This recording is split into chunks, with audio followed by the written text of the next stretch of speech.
Presenting cases to patients makes me feel pushy. I don't want my patients to feel sold to. My patients would never want to hear above and beyond the minimal care needed. If you have ever thought any of those statements, you're not alone.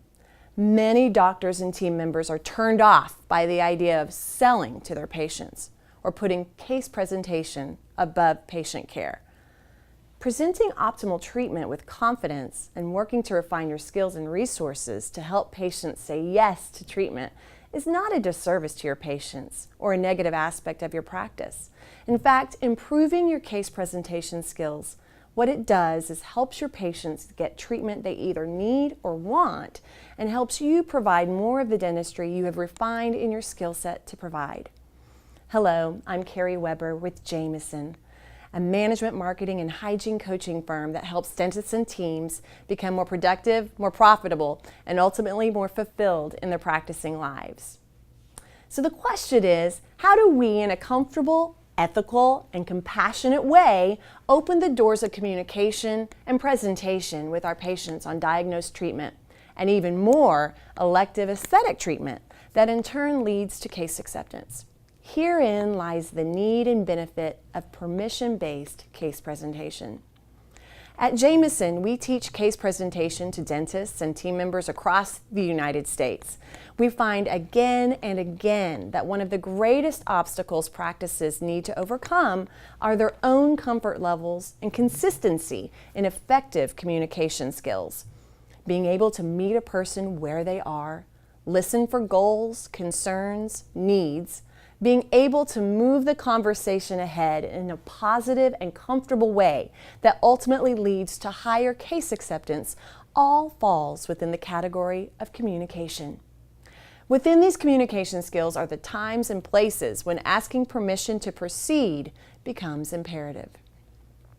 In your new patient experiences, preventive care appointments, and case presentations, you want to be doing 3 things when it comes to diagnosed or desired treatment: educating the patient, motivating the patient, and activating the patient into treatment. Are we as dentists and team members asking appropriate questions to uncover the patient's true wants and needs in their dental care?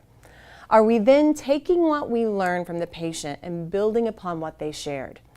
If we see they need 2 crowns and one of their goals is that they want to keep their teeth healthy for a lifetime, how would we share that diagnosis based upon their ultimate health goals? Are we as dental professionals asking permission to share any findings we have discovered? Are we asking permission to present the best possible treatment? Are we asking permission to share financial options that are available in our practice? I believe that the path to case acceptance is filled with little yeses along the way. Every step of the way, we're doing 3 things: explaining and educating, asking questions and listening, and asking permission to proceed. In doing these things, we develop a partnership with our patients, a partnership with the ultimate goal of total health and well-being.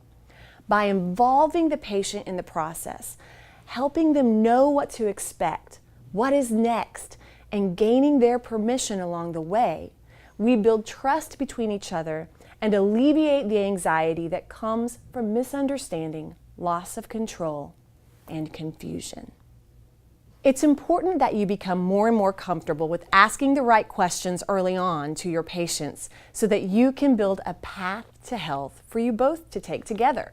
By the time it's all said and done, have you asked the right questions to know the following?